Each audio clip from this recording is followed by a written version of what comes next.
quite late here now in the west of Ireland. It's just starting to get dark. And I thought to myself, I haven't made a video. I did mean to make one this morning, but I've been very, very busy.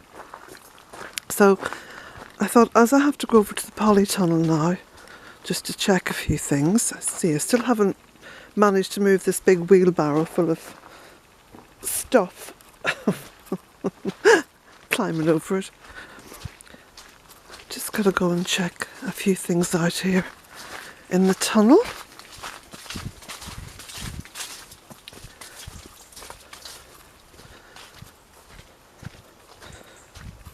It's very, very wet.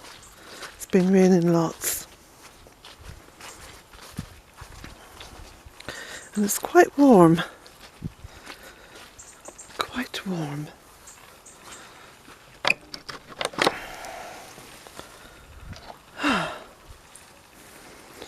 My polytunnel in, actually it's not too bad. It's not in too bad a disarray.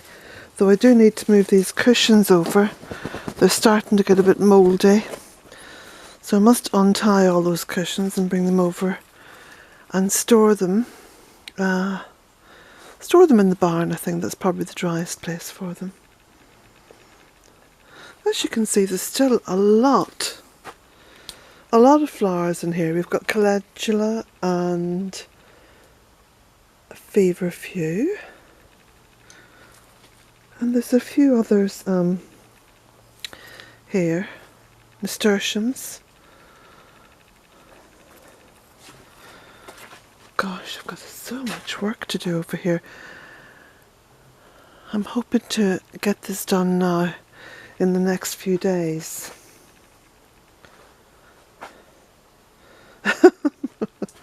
Yes. Oh gosh. I've got to organise everything now for the winter, you know, because with the winter you have the potential, you know, for things like chairs here to get covered in kind of mould or damp. You've got a lot of stuff to pack away and a lot of stuff to secure, and things like the pelargoniums over there, those red flowers, they have to be put to one side in a frost-free place. A lot of the plants in the tunnel now can come out. Some food can go in as well. So food for the kale and the herbs. So by food I mean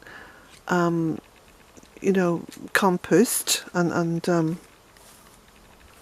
some compost. So I'll do a nice mixture and put that in there as a good feed. Everything is still fairly green. I'm surprised that this is showing up at all because it is quite dark here now. Come on, Jack.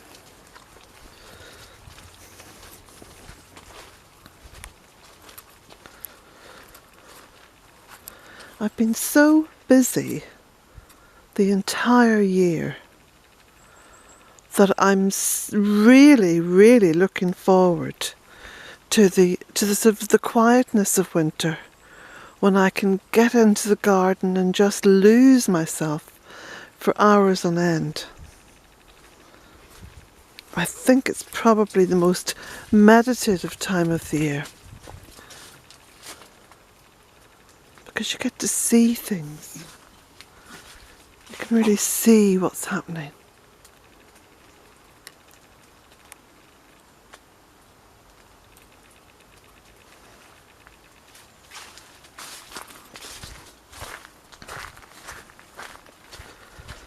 Just walk around the front. We had a frost last night, so as you can see there, look, the frost has really attacked the nasturtiums.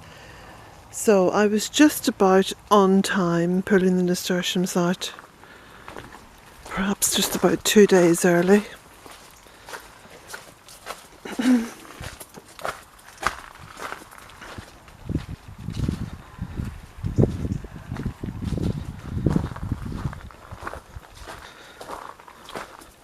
So I want to thank everyone who has bought the little Christmas book, the Bealtaine Cottage Guide to the Deep Midwinter.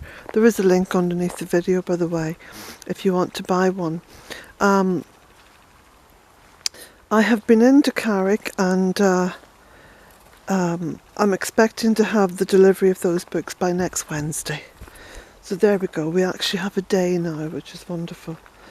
I'm working with a lovely young guy called Aidan, who works at DFS Printers in Carrick, and just things are moving along really at a good pace.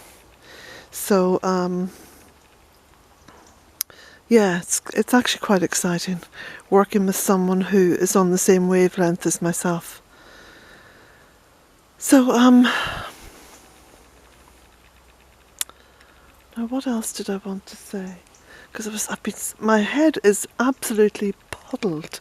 I've been sat at the computer taking order after order for the book, and which has been fantastic, but I just need to stay very sharp to make sure that all the orders go into the right folder, that the envelopes are written out, that the little return, thank you for your order, goes back to you. And I've just got to stay really focused and sharp about that.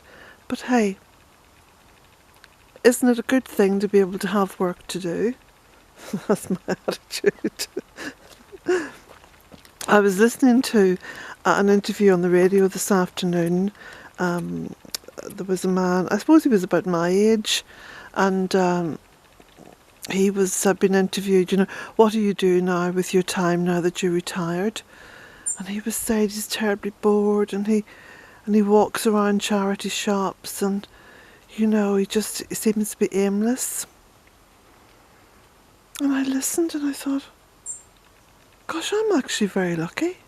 I'm actually very lucky that I took the decision that I took at the time when I took it, which was, I think I was 40,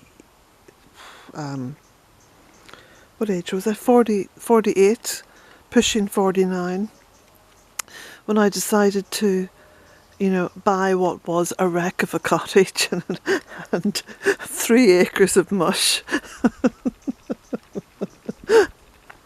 It isn't anymore. So, and then of course the fact that it's, I managed to evolve it into a little business, which I worked really hard at, and was actually quite hard work, because it involved, lots of workshops and courses and garden visitors and collecting seeds and packaging them up and sending them out.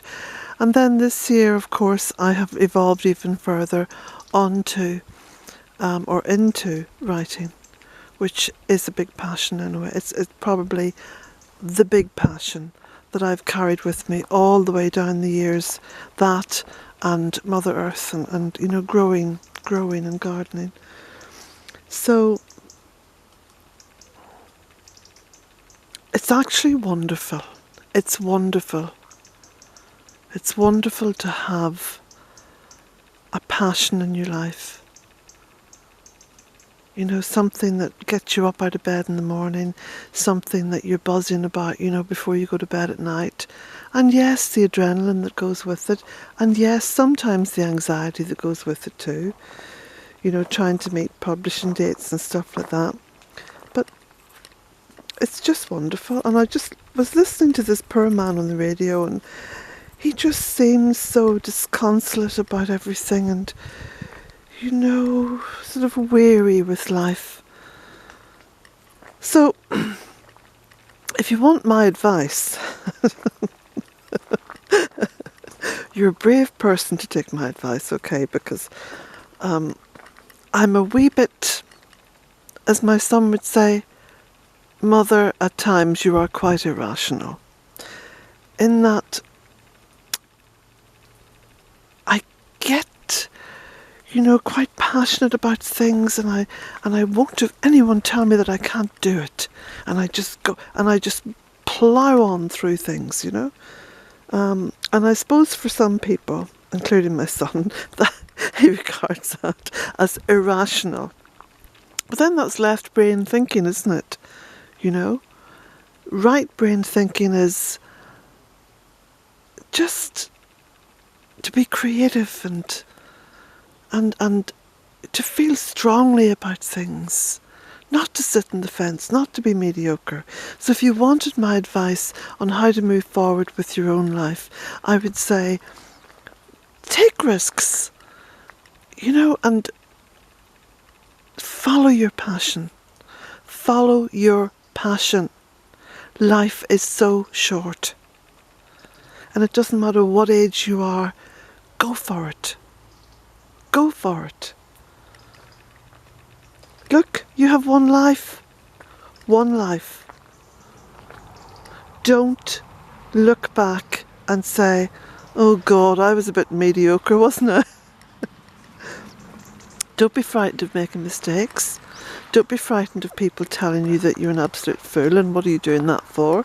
And what are you changing your life for or giving this up for? Or, you know, who told you could be an artist? You know, that kind of attitude. If you want to do something creative in your life, go for it. Before you do, and this is a good solid piece of rational advice, know your bottom line. Like for me, I came from the most impoverished circumstances in Omagh, County Tyrone in Northern Ireland. You know, reared in unimaginable poverty. Really unimaginable. So that's my bottom line. You know? And I'm not frightened of being back in that situation again. Because it didn't kill me. In fact, if anything, I thrived. Because I became very ambitious. I'm not ambitious in a you know, want to make lots of money and be very successful. Not ambitious in that way, but ambitious in a very determined way. You know, I was determined that I could, you know, be what I wanted to be and do what I wanted to do. Now, Jack, I see you peeping out down there. Come on. You're like a little black and white ghost now running up the driveway. It was funny, actually, because, come on, Jack. I posted this photograph on my Facebook page, right? Bealtaine Cottage Goddess Gardens. And it was one of those beautiful photographs I took. Did I take it last year or the year before? And it's Bealtaine Cottage just completely wrapped in snow. Layers and layers and layers of snow. Jack? Oh, there you are. Good boy, good boy. And the driveway was like about 2 inches or 3 inches thick in snow. And someone asked me on Facebook, how do you get down the drive when it's like that? Because everyone knows that I live on a hill, you see. And I just thought, I kind of thought, what? I just typed back, sheer determination. I thought, it's not even something that I would think about. In fact, when that snow did happen, my eldest daughter, who lives not too far away, rang me up and she said, Mum, are you all right? You know, there's a lot of snow and don't take the car out, don't da da da. And I thought, oh, you've said the wrong thing. You've told me not to do something. Now you know I'm bloody minded. I'm just going to go and do it. So I went out and started up the car. And okay, I drove very slowly. There was no wheelies or skids. But I got myself off down the drive and into town. And I passed many's a car in the ditch. And I even passed a tractor that had gone into the ditch. But I thought, you know, I'll just get through. It'll be steady as she goes. And I was very, very slow. I think I stayed in second gear the whole way. But I got into town, got my bits and bobs, came back out, rang up my daughter after the event and said, I've just come back from town. Oh, Took me a long time to live that one down. So, but as my son would say, Mother, you are irrational. All I can say is it served me well. Come on, Jack. So, in we go. There's my little bit of crazy philosophy. There should be a little warning notice in all my videos. Take this woman's advice at your own risk.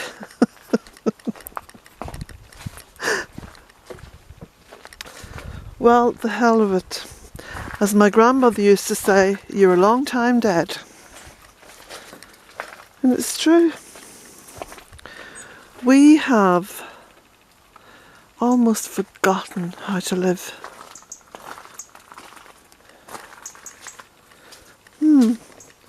The bird's still singing. There's Jackie boy, come back. He says that was good, that was fun. Now, oh look, he opens the door himself. You cheeky wee rascal, you. So you can see what I mean by, you know, the temperature's risen. Look at the mist on the mirror. And here's a little pudding cat. Little pudding cat. She says, I'm not sitting on the mat, I'm sitting on a rug on a leather chair. That chair used to belong to a doctor. It was in his doctor's surgery. All I can say is there's been a lot more healing that's gone on in that chair since it came out of his doctor's surgery and to Bealtaine Cottage. My mother sat in that chair quite often. Now, blessings to you all. Sorry that this is a little bit late and the light is so dim out here, but better late than never, I suppose. Isn't that right, Jack? Yeah.